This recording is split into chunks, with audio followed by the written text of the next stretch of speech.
Ontem, o noticiário ficou em torno da Carla Zambelli. Muita gente ficou lá arrepiado com a entrevista que ela deu à Folha de São Paulo. Aí depois, à tarde, ela falou, não, eu não disse o que está escrito, leiam a matéria inteira. Mas aquela coisa, tá lá, falou. Mas no final eu falo outra coisa. Então falou duas coisas diferentes. Então ficou... Parece depoimento do Marcos Duval, né, na verdade, quando a gente para pensar nisso. Então, a deputada Carla Zambelli, ela se defendeu da acusação de ter traído Jair Bolsonaro após fazer o aceno político ao STF. Em entrevista concedida à CNN, a parlamentar garantiu que não está criticando o ex-presidente e explicou a sua atitude. Abro aspas. Eu realmente fiz um aceno político ao STF, mas isso não significa que eu fiz um acordo com o Moraes. E também não foi traição. Fecha aspas. Segundo Zambelli, seu discurso mudou porque a realidade do Brasil também mudou. Abro aspas. Eu acho que Alexandre de Moraes fez, sim, prisões arbitrárias, teve decisões complicadas. Antes eu defendia seu impeachment, mas não é o caso agora. Fecho aspas. Bom, discurso do medo, né? Discurso do medo. Olha, eu quero, mas não quero, tá? Eu vou, mas não vou. Tá? Eu tenho, mas não tenho. Eu falo, mas não falo. Olha que discurso lindo. Ainda nessa semana, a Zambelli falou com o jornal Folha de São Paulo. Entre os muitos assuntos abordados, criticou a saída de Bolsonaro do Brasil. Nos Estados Unidos, o ex-presidente deixou claro que não quer saber as coisas que a aliada política diz na imprensa. Abro aspas. Não discutiu o assunto dessa notícia com ninguém. Eu não li essa entrevista, nem vou ler. Fecho aspas. Além disso, ao jornalista Paulo Figueiredo, Bolsonaro negou que Zambelli o tenha traído, colocando panos quentes na polêmica. Bom, se ele não leu, não vai ler também, ele não sabe o que foi dito e não acha que ela traiu. É o festival das lindas declarações. E aí, professor Marcelo...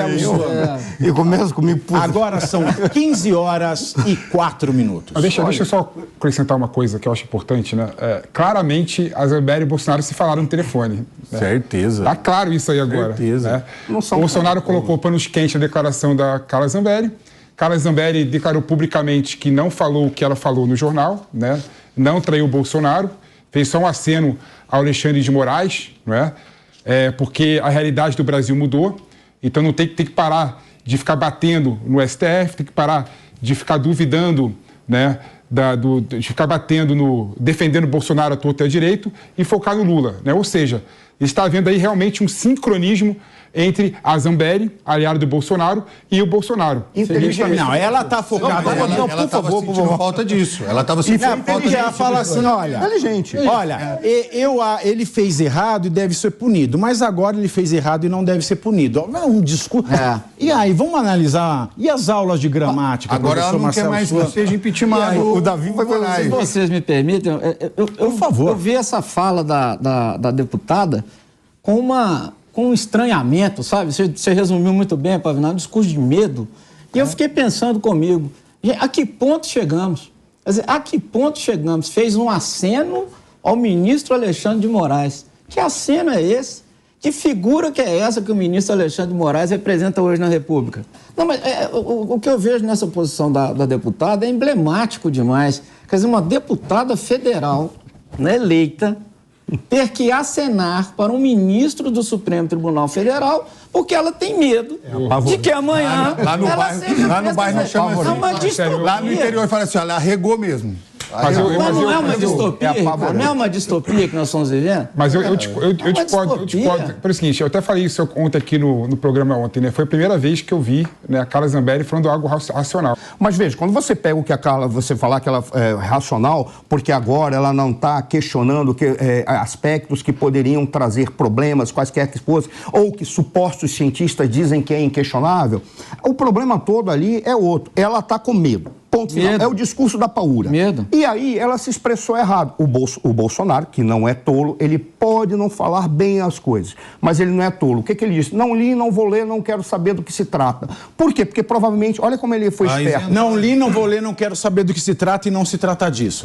Mas acaba com olha, isso. olha qual é o detalhe. Porque o que ele está dizendo? Ele está praticamente dizendo assim, porque as notícias vão chegar para mim todas deturpadas, porque é o que a mídia faz. Ele só faltou complementar.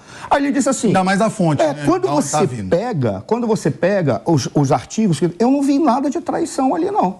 Ela não traiu quando você pega os artigos. Não, Ela não tem traição. criticou o É que fato todo dela mundo não gosta de estar falar no país dele, traição. não estar no Agora, Brasil. ela criticou, regou. não é traição. Agora, ela regou. Ela foi certa. Claro, porque ela regou. Tu és criminalista. Existe argumento de que o indivíduo, em legítima defesa, depois de ter sido agredido, a pessoa corre, ele sai correndo atrás com uma arma. Não foi agredido, não foi agredido. Calma, eu estou dizendo é o que ela falou. Tem como você chegar e dizer assim, não, ele me agrediu, eu saí com uma arma correndo atrás dele. Não pode, isso não pode, porque a legítima defesa ela tem que ser em armas proporcionais à agressão. Exato. Se a agressão é verbal, eu não posso sair com Então ela revólver. sabe que ela vai dançar. Como ela vai dançar, ela diz, opa, arreguei. Eu vou arregar para quem? Eu não vou arregar pro cara que está aqui do meu lado. Vou arregar para aquele que manda no Brasil. Vou arregar para Tá com o poder na mão, hein? Vou regar para quem tem a caneta, né? Para quem pode me mandar prender. E aí ela foi esperta, mas Mais ou menos. trouxe problemas. Quem Porque vai- não quem vai tem- julgar- Se ela fosse esperta, ela teria feito essas pautas que ela luta. A pessoa é eleita para pôr essas pautas na pauta Professor, do Congresso. quem vai julgar- Não no Twitter. Sim. Quem vai julgar se vai perder o mandato ou não vai ser o Alexandre de Moraes, vai ser o Congresso. vai ser a Jura? Câmara. Fala isso pro Mas, Daniel. ô, Ibanez, Fala isso pro Daniel. fala isso pro Ibanez. Não perdeu o mandato, o Ibanez, não. Não perdeu o Foi mandato? afastado. Não, isso não é a mesma Afastado. coisa? Eu quero- 90 dias de afastamento Fala pro Daniel do governador Silveira, eleito. que é alguém, porque a eu não tenho situação simpatia. é completamente diferente de uma da outra. Mas fala Não dá pra você- Então pega o Felipe. Daniel Silveira. Não dá pra você colocar as duas no mesmo balaio. Mas Pega como o Não, nenhuma, exato. Então, e por que você coloca quase 1000 pessoas no mesmo balaio por conta dos atos do 8 de janeiro? Exatamente. E não deixa- Né? De um lado não pode não pôr no deixa mesmo fazer a balaio, do outro você CPMI, põe no mesmo não balaio. A querem responsabilidade fazer a CPMI. penal tem que ser Eu quero individualizada. que você fale pro Daniel Silveira. Porque o Daniel Silveira é um caso como ele foi eu particularmente não gosto do Daniel Silveira. Não, pessoalmente também particularmente não. não gosto. É. Mas ele foi grosso, foi mal educado. Só que tem um detalhe. Ali o Alexandre de Moraes tem que dizer, põe esse cara na cadeia. Pronto. Peraí. Não dá. Existe um princípio geral do direito chamado contempt of court, que é a capacidade que a Isso corte, é no coisa que a dos corte Estados constitucional. Unidos. Aqui é direito Aqui também não, tem. não. Aqui também tem. Aqui também tem. Tá no regimento Ele interno do disse STF. que é o território brasileiro inteiro. Não. É isso? Não. Ele diz o seguinte, não que vem a com essa. Corte Suprema tem o direito de proteger ela mesma. Né? Exato. No caso do Ibanez, a invasão que ocorreu no STF se deu por falha dele. Então, o STF se avoca no direito de processar e julgar a questão. Certo. Então, cautelamente, ele afastou o Ibanez. Ok, Ibanez. No Agora, caso, Daniel no caso, Silveira. no caso da deputada Zambelli, né? Não, Daniel ela Silveira, não fez você- nenhum tipo de... Ele atacou a corte. Atacou como? Com palavras? Falou que ia chutar a cabeça de ministro. Não, ele, Está com esse ministro? ele é um fanfarrão, Da STF. um Aí é mal outra coisa. educado, grosseiro. Mas ele esse é um crime de deputado, ameaça, ponto. pelo Código de Processo Penal, não dá prisão preventiva. É um problema processual penal. Aqui está o Não cabe prisão preventiva, Não, o que eu tô falando porque é o a seguinte, eu pena tô falando ela é do muito caso- baixa. E qualquer prisão preventiva se torna uma pena maior do que a pena condenação. Ele não podia ser preso em flagrante. Mas são coisas diferentes. Estou falando do caso da Zambelli e o caso da... Exato. do Ibanez. Sabe o que diferencia os casos, Não dá. no meu modo de ver? É o que a doutrina que hoje impregnou o Supremo, em especial o ministro Alexandre de Moraes, com todo o respeito que devo a ele. É o direito penal do inimigo. Hoje o que domina o Supremo Tribunal Federal é o direito penal do inimigo. Grande O inimigo Gunther não é cidadão. Ele não tem os direitos do cidadão. Então eu posso prendê-lo, eu não preciso dar a ele o devido processo legal, eu posso caçar suas redes sociais, né? Eu posso impedir a ele o mandato. Então eu posso tudo. Por que eu posso tudo? Porque aquele cara é meu inimigo. E qual que é o inimigo do Brasil hoje? Né? É o fascismo, né? A ameaça de fascismo. Né? São os 49 milhões de pessoas que votaram no Bolsonaro. Todos são nazistas e todos são fascistas. Então, quando eu traduzo isso e trago isso para o âmbito das decisões do Supremo, eu vejo isso claramente. Quer dizer, vale a lei para o amigo. Para o inimigo, Não existe o direito. E é isso que acontece. Olha, eu não posso aceitar Concordo.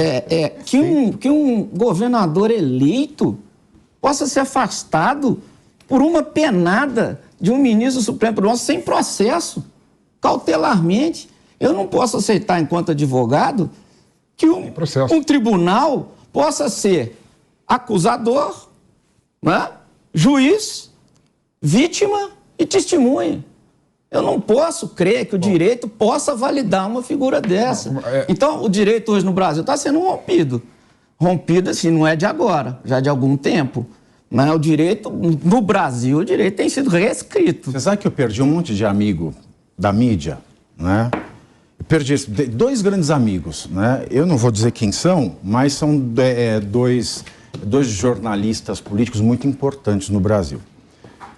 Um deles, que é porque, quando o Lula foi preso na Lava Jato, eu sempre achei que a Lava Jato foi mal conduzida pelo juiz Sérgio Moro, não tinha que trocar o WhatsApp, não tinha que... Se fizesse certo, nada disso teria acontecido. Mas não fez. Bom, então a minha crítica era processual. Sim. Não é a minha crítica, era processual. Sim. Está preso errado. Sim. Está preso errado. Um desses amigos, que era de direita, falava assim, tá errado, veja, eu estou defendendo aqui o direito do Lula, mesmo não sendo eleitor, amigo do meu, não gostando do Lula, porque é o direito. Sim. E eu fiquei nessa. E hoje, eu estou aqui tratando essa questão das não prisões sem conformidade com o devido processo legal, mas ele está falando, tem que construir mais presídio. De outro lado, minha outra amiga, que na época, sempre foi uma pessoa muito doce, falava assim, mas assim, precisa, a Lava Jato é boa, a Lava Jato funciona por uma causa maior, a Lava Jato... Não pode. Aí hoje, está comemorando o governo Lula, ela que tinha comemorado a Lava Jato. Então assim, ninguém mais tem... Todo mundo perdeu a noção da lógica nesse país? Os critérios estão perdidos. Pavinato, concordo com você. Assim, o grande problema desse ativismo judicial recrudescendo assim, ocorreu com a Lava Jato, né? Esse juiz que podia fazer tudo, podia conversar com o Ministério Público, orientar o Ministério Público, iniciou na Lava Jato.